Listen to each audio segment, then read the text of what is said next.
궁금하신 거 있으시면 우리 뭐 노지도 있고 원예도 있고 축산도 있으니까 편하신 대로 뭐 질문 있으시면 뭐 질문해 주시면 되겠습니다. 네. 저는 한 두 가지 정도 질문 좀 하겠습니다. 그 향후 10년 내에 AI 농업을 어떻게 변화시킬 것이고 예상하시는지, 그게 첫 번째 질문이고요. 두 번째는 AI가 전통 농업을 대체할 가능성이 있다고 보시나요? 아니면 보완할 역할이 있을까요? 이걸 질문 드리고 싶습니다. 네. 뭐 유사한 질문 같은데 세 분이 그래도 각 분야에 대해서 AI가 앞으로 10년, 20년 동안 어떻게 변화해 갈 건지, 그리고 전통 우리 농법에 대해서 어떻게 그걸 완전 대체할 수 있을지에 대한 가능성에 대해서 뭐 노지하고 원예하고 축산은 워낙 이게 분야가 비슷비슷해 보지만 많이 다르거든요. 노지부터 한번 간단히 말씀해 주시죠. 네, 노지 분야의 경우에는 사실 AI가 농업인을 완전히 대체할 수 있겠느냐라는 측면을 시간적으로 10년은 조금 빠듯하다고 저는 현실적으로 판단을 합니다. AI가 어디까지나 농업인을 보조하는 역할까지가 10년 이내에 달성할 수 있는 수준일 것 같고요. 그 보조가 어떤 수준이냐라고 했을 때 현재 농업인이 직접 판단하는 부분들을 AI가 대신해서 판단해 주는 부분들, 그리고 농업인이 직접 농작업을 하기 위해서 기계나 장비들을 가동하는 일들을 AI가 그 가동 명령을 대신해서 내려주는 정도까지는 10년 이내에는 아마 가능하지 않을까, 저는 그렇게 생각을 합니다. 저는 제가 AI 같은 강의를 할 때 이제 한 7년, 뭐 6년 전만 하더라도 그 AI의 그 구분이 이제 강한 인공지능과 약한 인공지능이 있습니다. 약한 인공지능은 그냥 사람을 따라하는 수준이라고 보면, 강한 인공지능은 좀 범용적으로 활동하고 그다음에 뭔가 의식도 있는 것 같고, 그래서 그때 제가 강의할 때 이거는 앞으로 한참 남지 않았을까, 쉽게 오지 않을 거야라고 했던 게 불과 몇 년이 안 돼서 2022년도쯤에 GPT가 나오면서 좀 생각이 많이 바뀌게 되었습니다. 이게 준비만 잘 되어 있다면 충분히 이 AI라고 하는 게 사람만큼 할 수 있겠구나. 그래서 지금은 수많은 프로그래밍을 하는, 그러니까 프로그래머들이 있는 회사들이 많은 주니어들을 조금 해고를 하고 있죠. 왜냐하면 이제 시니어 한 명이 GPT 하나만으로도 굉장히 많은 일을 하고 있거든요. 농업도 그 몇 년 정도면은 이게 다 AI화가 될지에 대한 물음이 사실 어찌 보면 거기에 있다고 봅니다. 얼마나 그러한 인공지능을 만들기 위한 제대로 된 데이터를 모을 수 있느냐인 거죠. 제대로 된 방식으로 제대로 된 데이터를 모을 수 있느냐가 사실은 전제되고 나서 어찌 보면은 좀 몇 년 안에 해결될 수 있지 않을까라고 제가 파악할 수 있을 것 같습니다. 그리고 저는 이게 결과적으로는 이 AI가 뭐 농업인들을 없애거나 뭐 농업인들과 반대에 서 있다라고 생각하지 않습니다. 그러니까 농업인과 AI가 농업인을 도와서 농업인이 자기가 AI를 이용해서 지금 있는 시니어 레벨의 개발자가 GPT 이용해서 엄청나게 잘 개발하듯이 저는 농업인과 AI가 같이 가야 된다라고 보고 있습니다. 이번에 저 세계적으로 선도하는 프리바 기업하고 아까 뭐 에이전시 계약을 하신 건가요? 그럼 그 지금 현재 세계적으로 해도 제일 앞서가고 전 세계에서 데이터를 정말 무지막지하게 모으고 있는 그 프리바의 입장에서는 어떤 것 같으세요? 지금 본인 생각하고. 프리바 입장에서는 좀 무서운 게 뭐냐면, 프리바는 이제 본인들이 이제 AI를 막 엄청 개발한다라고 하는 뭐 프리바 원 같은 거가 있긴 합니다만, 그것보다도 자기네들은 중앙에 그 플랫폼 허브를 담당하고 싶어 하더라고요. 그러니까 여기에 수많은 뭐 플로레이스나 아이유나 뭐 이렇게 좋은 되게 AI 기업들을 다 붙여서 자기네들 생태계를 구축하겠다라는 게 큰 그림이다 보니까 그러면은 결과적으로는 데이터가 거기로 모이겠구나. 무섭다라는 생각이 들었습니다. 예, 한국도 좀 그런 게 좀 빨리 생겨야 되지 않을까라고 생각하고 있습니다. 감사합니다. 자, 또 대표님. 네, 저는 조금 다른 관점에서 한번 얘기를 드려보면, 기술적으로는 가능할 수 있을 것 같습니다. 너무 기술이 빨리 발전하거든요. 그런데 저는 이게 기술의 문제가 아니라 가버넌스의 문제, 즉 사회적 협의의 문제라고 생각합니다. 1차 산업이라는 것은 각 나라들에서 지금 자국의 자체 생산성들을 높이고 자체 조달률을 높이기 위한 노력들을 하는 것도 식량 안보 차원에서 하는 거지 않습니까? 그런 차원에서 지금 나라들을 지지해주고 1차 산업을 제대로 보호하기 위한 이런 노력들은 사회적으로 계속해서 만들어질 것이라고 저는 믿고 있고, 그 때문에 잘 활용하시는 농부들이 부족한 인력들을 대체하기 위한 기술 정도까지 같이 발전시키고 효율적으로 시장을 지속 가능하게 만드는 데 초점이 맞춰서 개발될 거라는 믿음은 있고요. 다만 이제 제가 좀 무섭게 생각하는 것은 이런 것입니다. 구글이나 애플이나 이런 AI에서도 가장 잘 나가고 IT에서도 가장 잘 나가는 회사들은 승승장구하고 엄청난 부를 누리지만, 작은 회사들은 사라지는 회사도 되게 많지 않습니까? 그런데 축산을 예로 들자면 대체육이나 대체우유가 만들어져서 몇몇 기업이 아주 싼 가격에 그 생산품들을 세계로 공급하게 될 때 농부들은 과연 어떻게 살아남을 수 있을 것인가 라는 관점에서 볼 때, 저는 사회적 가버넌스로 이거는 막고 사람들을 살려내는 일들로 이 생태계를 그대로 만들어낼 수 있어야 된다라고 생각하고요. 거기에 기반이 되는 것은, 보통 사람들이 축산으로 예를 들어서 죄송합니다. 축산에서는 이러한 비효율적인 생산들이 지구온난화를 시키고 오염시키고 지양을 해야 되는 산업이다라고 인식들을 많이 키워가고 있는 것 같습니다. 그런데 저는 이 말을 되게 좋아합니다. It's not how, it's how라는 얘기를 좋아하는데요. 어떻게 축산에서 잘 해내느냐에 따라서 그게 오히려 대체육을 만들면서 나오는 그런 리소스나 유통 과정에서 있는 것보다 지역에 있는 농부들의 생산 효율성들이 더 좋아져서 그분들이 자그마한 지역에 나서 난 풀들 가지고 또는 곡물 가지고 생산할 수 있도록 만들었을 때 지속 가능성은 훨씬 더 나은 지속 가능성을 만들 수 있다라는 믿음이 있고요. 그 방향을 위해서는 모두가 좀 애정을 가지고 함께 힘써 주셔야 될 것 같습니다. 네. 아이고, 감사합니다. 보통 축산 쪽도 분명히 이제 배양육이나 뭐 이런 대체육들 엄청나게 빠르게, 우리나라는 지금 약간 약간 너무 평온해 보여요, 대응이. 근데 거기에 비해서 미국이나 이런 쪽은 굉장히 좀 많은 대응들을 하고 있는데, 저희가 보기에는 장기적으로는 뭐 시장이 양분이 돼서 직접 기르는 고기와 아니면 저가의 이제 배양육, 이제 그런 시장이 좀 양분화되겠죠. 그럼 직접 기르는 것들은 약간 높은 가격으로 판매가 되는 시대로 여기서 되겠습니까? 아유, 감사합니다. 뭐 질문 또 있으신 분 있으시면은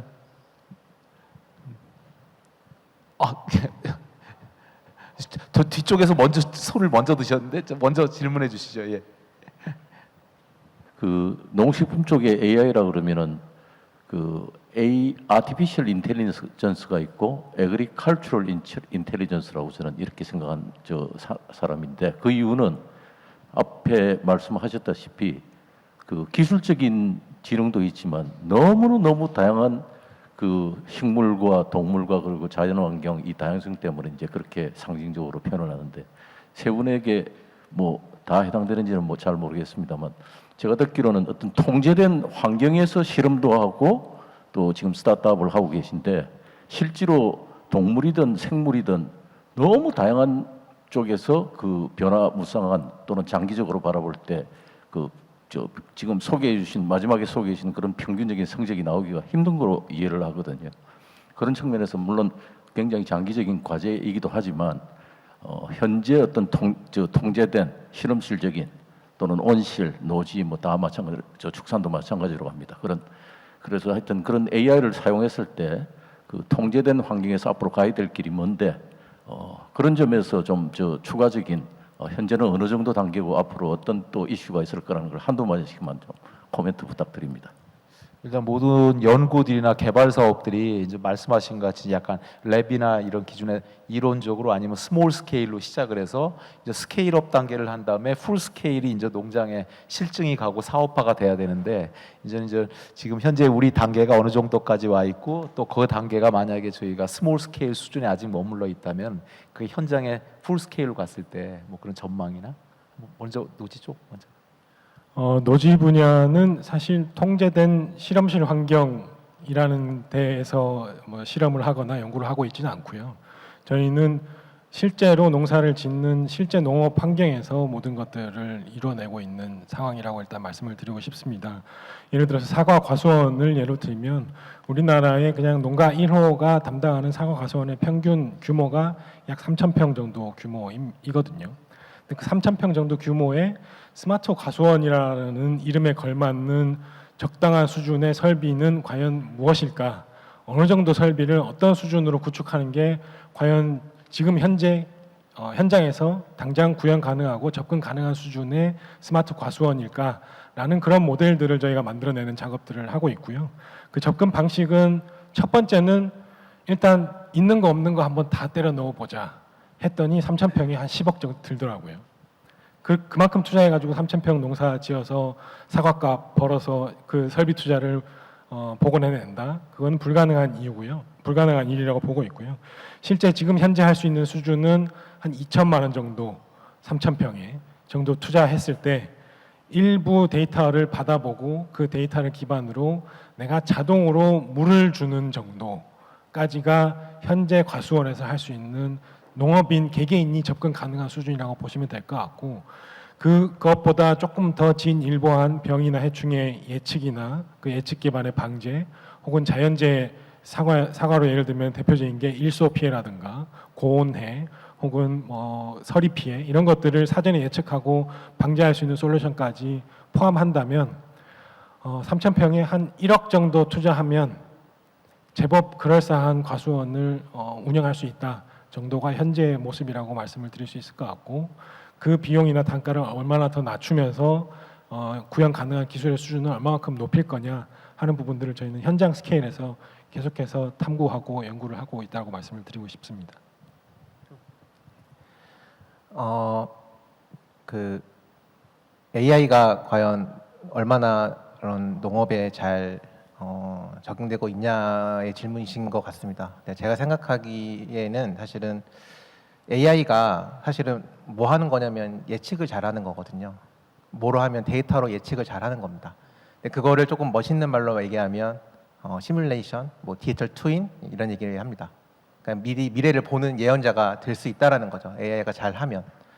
근데 제가 뭐 그 국제 대회에서도 자신 느낀 바가 있고, 현재 그런 AI를 함부로 과감하게 쓰기에는 좀 많은 리스크가 있고 제대로 반영을 못하는 부분이 많이 있습니다. 아까 말씀하신 것처럼 너무나도 많은 다양한 조합의 환경들이 있기 때문인 거죠. 그래서 현재로서는 사실은 그 AI라고 하는 정의가 사실 되게 광범위합니다. 어찌 보면은 전문가 시스템도 AI라고 할 수 있거든요. 그 AI가 어디까지 가능하냐라고 하면 저는 지금은 예측보다는 대응이라고 봅니다. 다시 말하면 사건이 벌어지면 그거를 조기에 빠르게 대응하는 것이 좋은 AI다라고 보고 있습니다. 이거는 주식시장도 마찬가지일 것 같아요. 누가 다 주식시장에서 다 예측이 가능하면 누구나 돈을 벌겠죠, 그렇죠? 근데 사실은 큰 돈을 움직이는 그 기관이나 업체를 보면 사실은 자산 분배를 통해서 이거를 대응을 하지 뭔가 갑자기 엔비디아가 내년 올해 뭐 12월달에 2배가 될 거야 이렇게 예측하곤 하지 않거든요. 그러니까 이거는 결과적으로는 데이터가 많이 없으면 결과적으로는 이 AI가 가는 길을 방향을 보고 예측은 하되 즉각 피드백을 받아서 내가 내 방향을 조절할 수 있는 대응이 더 중요하다는 단계라고 봅니다. 물론 자율제형 주행처럼 엄청나게 데이터 많이 쌓이면 진짜 예측이 잘 할 수 있을 거라고 봅니다. 네, 전 되게 현실적으로 정말 중요한 인사이트로 질문을 주신 것 같아요. 아까 이인복 교수님 발표하시면서도 제가 정말 재밌겠다, 꼭 해야 되겠다 싶었던 게 축산경진대회를 하면은 그거를 발표하고 그 자리에서 뽑는 게 아니고 실제로 적용해 봤을 때 그게 얼마나 잘 동작하는지를 보고 선발하고 이런 과정들이 되게 되면 좋겠다라는 생각 차원에서도 좀 유사한 결의시라고 생각을 하는데요. 저희도 실험하던 단계랑 실제 필드에 나가서 보는 단계에서와의 격차들은 좀 있을 수 있죠. 그런데 저희는 기술에 대해서는 되게 자신이 있다는 것을 알게 되었습니다. 저희는 한국에 있는 한우, 그리고 낙농, 젖소, 그리고 뉴질랜드에 나가서 방목하는 환경, 호주의 비육장에 있는 소들, 그리고 케냐에 있는 소들, 품종도 다르고 환경도 다르기 때문에 야, 여기서 이게 워킹할 수 있을까? 제대로 이걸 통해서 이분들에게 도움을 주는 밸류 체인을 만들어낼 수 있을까? 그런 부분에 대한 고민도 되게 많았고, 아까 보여드렸던 그 생산 지표 향상 23% 이렇게 되던 것은 아까 얘기 주신 것처럼 실제 프로젝트성으로 돌아가는 거다 보니까 농가에서도 그 기간 내에는 내가 잘 써야 되라는 것 때문에 일반적인 평균보다는 좀 더 좋은 수치가 나왔을 것 같습니다. 그런데 이 얘기는 드릴 수 있을 것 같아요.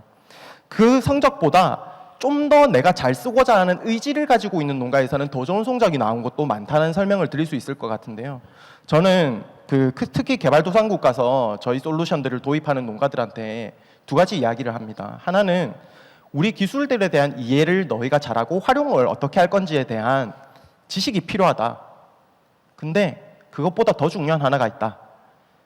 잘하려는 의지가 필요하다.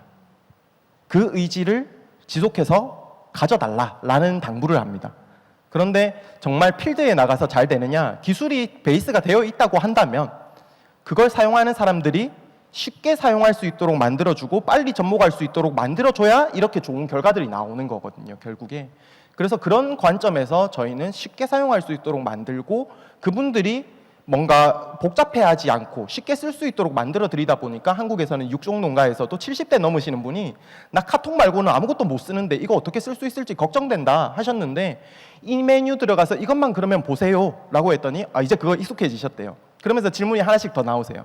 그러면은 이제 이 메뉴 들어가서 이것까지 더 보세요 라고 했더니 그것까지 보시면서 이제 나는 싹 다 이제 제대로 수정하고 제대로 생산할 수 있게 됐다라는 노하우를 가지게 됐다라고 오히려 저희한테 가르쳐 주시거든요.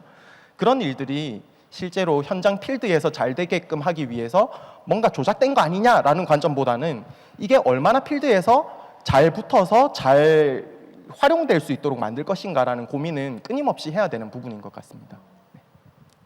아니 제가 얼마 전에 그 해외 초대받아 가서 같이 갔던 패널 한 분이 얘기를 하시는데 우리 전 세계 모든 산업들 수백 개 수천 개 모든 산업에 이 지향하는 목적은 뭐냐 그러면 농업만이 아니라 모든 사람이 지향하는 것은 사람이 편안하고 사람에게 좋은 화공이든 토목이든 뭐 모든 분야가 전기든 모든 분야. 근데 그분들이 이제 패널들이 그분 하신 말씀이 인간의 욕심은 한도 끝도 없고 인간은 더욱더 계속 자기 개발을 통해서 항상 더 높은 것을 지향하는 것이 인간이기 때문에 AI가 대체는 안 되고 AI와 인간은 평생 앞으로 먼 미래까지도 공존하는 관계가 되지 않겠냐라는 말씀을 하셔서 같이들 많이 웃었던 기억이 납니다. 하여튼 예, 감사드리고 시간이 지금 없긴 한데 한 분이 아까 손을 좀 드셨는데 어떻게 한 분 더 마지막으로 예. 저는 이제 각 지역에서 농업기술센터에서 청년 창업자들 대상으로 이렇게 가이드라인을 제시하고 있는 일들을 좀 하고 있습니다. 근데 이제 그런 일을 하다 보니까 이 지금 오늘 전체 내용이 이상과 현실 그리고 현재와 미래에 대한 이렇게 말씀을 많이 해주셨습니다. 거기에서 가장 원초적인 책임이라는 단어를 한번 들어보고 싶어요. 그래서 만약에 우리가 스마트팜이나 AI로 지었을 때 실패를 하는 경우 전통적인 농업이면 내가 잘못했어 날씨가 잘못됐어 라고 이야기를 하고 있습니다. 만약에 우리가 스마트팜 AI를 동원해서 이런 농사를 짓고 있다가 실패를 하게 됐을 경우에 과연 이 책임은 누구에게 있을까라는 질문을 한번 드려보고 싶습니다. 네. 감사합니다. 질문. 이번에 좀 반대쪽에서 시작해 볼까요? 좀 이번에 때부터. 답변을 드려보면은 사실 책임이라는 부분에 있어서는 그냥 표상적인 이야기로 드리자면은 회사에서 나가는 서비스에서 뭔가가 디텍트가 안 되거나 잘못되는 경우들이 나와서 그 농가에서 문제가 되었다면 그걸 제공하는 회사의 책임일 것이지만 그렇지 않은 경우는 사용자의 책임인 경우가 많다라는 이야기를 표상적으로 드리지만 그 질문에 주신 좀 더 깊이 있는 고민들을 한번 좀 새겨보면은 실제로 농가들에서 그냥 소들을 방치해놓고 키우시고 그냥 크는 대로 그냥 팔지 뭐라고 하시는 분들도 되게 많으신데 내가 얘네들의 아빠야. 얘네들은 나 말고는 살려줄 사람이 없어라는 책임감 가지고 되게 하시는 분들도 되게 많으시고 어떤 곳을 지역을 가면 사료회사에서 다 서비스로 밥도 주시고 치료도 해줘서 농가에서는 놀러 많이 다니시고 책임을 별로 안 지시는 책임감이 별로 안 들 수도 있는 환경에 있으신 분들도 계시거든요. 그런데 그분들한테 저희가 드릴 수 있는 거는 여러분들이 이렇게 좀 더 여러분의 농장을 좋게 만들기 위해서 또는 여러분의 수익을 더 만들어내기 위해서 이 개체를 조금 더 살펴보시는 일들이 어렵지 않게 저희가 도와드릴 테니 이걸 한 번만 더 신경 써보세요라는 것들로 저희가 다가가는 컨텐츠를 드리게 된다면 그분들이 축산, 농업이라는 그 명분, 꼭 해야 된다는 1차 산업이라는 명분에 있어서 조금 더 책임감들이 부여되고 그 책임감들에서 실행되는 것들로 인해서 업그레이드 되는 일들이 있을 것이다 라는 생각을 조금 더 희망적인 부분으로 제가 좀 해보고, 다만 이제 그런 농가에서 지금 우리 1차 산업 농가들 죽으란 말이냐라고 해서 엄청 힘들어하시는 분들 너무 많으신데, 그렇게 하기 위해서 밑 전제가 돼야 되는 것이 말씀 주신 책임감 있게 농장을 이렇게 경영하고 하셨을 때 사실 농장에서 기존에 해오시던 대로 키우다 보면은 대응하지 못하는 문제들도 상당히 많이 발생할 겁니다. 그럴 때 여기에서 실제로 정부에서 실질적인 도움을, 또는 지자체에서 농업기술센터라든지 이런 전문가분들이 실제로 도움의 손들을 줄 수 있는 그런 환경들을 잘 만들고 조성해주고 잘 케어해줬냐라는 책임도 좀 같이 정부가 함께 해주시면은, 그러면은 실제로 농가에서 무거운 짐을 짊어지고 계속해서 농가도 소프트웨어 엔지니어처럼 계속 공부해야 되고 새로운 걸 도입할 때마다 뭔가를 공부해야 되고가 아니고, 농업기술센터나 이런 전문가분, 컨설턴트 분들이 그 책임들을 같이 조금 져주시면서 농가를 잘 키워야 되겠다라는 책임도 함께 져주시면은 저는 밝은 미래가 있지 않을까 생각해 봅니다. 감사합니다. 자, 이유랑. 네. 사실 굉장히 어려운 문제입니다. AI가 과연 제어를 했을 때 그 피해의 책임 누가 될 것인가는 지금 자율주행도 되게 어려운 문제라고 생각해요. 사고 났을 때 과연 누가 문제인가. 그래서 이거를 한 번에 해결할 수 있는 솔루션은 사실은 없고, 좀 공동으로 뭔가 같이 모여서 책임을 나누면서 같이 이거를 개발을 저희가 진행을 진보를 해야 되니까 이런 거를 좀 여러 가지 시스템적으로 잘 만들어 주거나, 혹은 지금 현재로서는 어찌 보면은 이제 항상 재배사한테 컨펌을 받죠. 이렇게 제어할 거니까 너가 이거 제어 이렇게 하는 거 허락할 거야? 이렇게 물어보죠. 예. 아직까지는 이제 그 수준의 책임이 결과적으로는 다 농민한테, 그 재배사한테 갈 수밖에 없는 상황이긴 합니다. 왜냐하면 확률적으로 어떤 상황이 벌어질지는 사실 모르는 거잖아요. 근데 이제 점점 AI가 좀 더 고도화될수록 이제 그러한 것들이 좀 더 정확해지고 하다 보면은 이제 그런 걸 다 농민이 책임진다거나, 혹은 반대로 또 전부 다 회사가 책임진다거나 하는 게 아니라, 뭐 정부나 기관, 뭐 농업 회사가 다 모여서 좀 이런 것들을 같이 논의하는 자리가 좀 필요하다라고 보고요. 그리고 사실은 어떠한 어려움이 좀 있냐라고 좀 말씀을 드리면, 농업인들과 대화해 보면 좀 그런 게 있습니다. 그러니까 이제 농업의 컨설턴트랑 같이 가서 만약에 좀 얘기를 해서 농업인들에게 요거 좀 질병이 있는데 여기 좀 뭔가 뭐 좀 타서 이렇게 좀 양액을 주시면은 다 방제될 거예요. 뭐 스크린에 이렇게 치시면 될 거예요라고 이제 전문가가 가서 이야기를 하더라도 그러니까 그거에 대한 작업이 결과적으로는 잘 일어나지가 않더라고요. 그러니까 왜냐면 본인이 한 20년간 해올 그 기간이 있는데, 근데 AI가 한다고 더 잘 하실까요?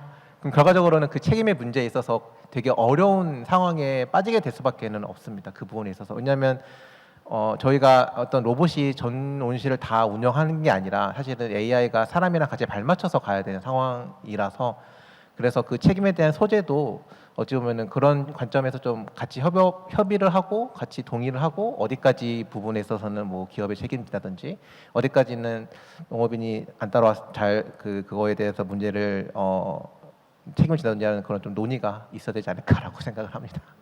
뭐 갑론을박이 있을 텐데요. 저는 개인적으로 모든 건 사람이 책임이라고 저는 생각을 합니다. 그 사람이라는 게 AI를 만든 사람이 책임지는 거냐, AI를 도입해서 농사 짓는 사람이 책임지는 거냐라고 물으신다면 AI를 가지고 농사 짓는 사람의 책임이 저는 더 크다라고 개인적으로 생각을 하고요. 그 이유는 AI를 가지고 AI를 만들어준 사람이 이거 이렇게 잘 활용하면 이만큼 소득이 올라가고 좋을 거예요라고 소개해서 내가 이 AI 프로그램을 채택해서 농사를 지었단 말이죠. 농사가 잘 됐으면 AI 만든 사람한테 수익을 떼줄 겁니까? 농사가 망했으면 AI 만든 사람한테 그 책임을 다 물을 겁니까? 라고 비춰보면 어쨌든 그 농사라는 행위를 하는 그 사람의 오너십 이꼴 책임이라고 저는 생각을 하고요.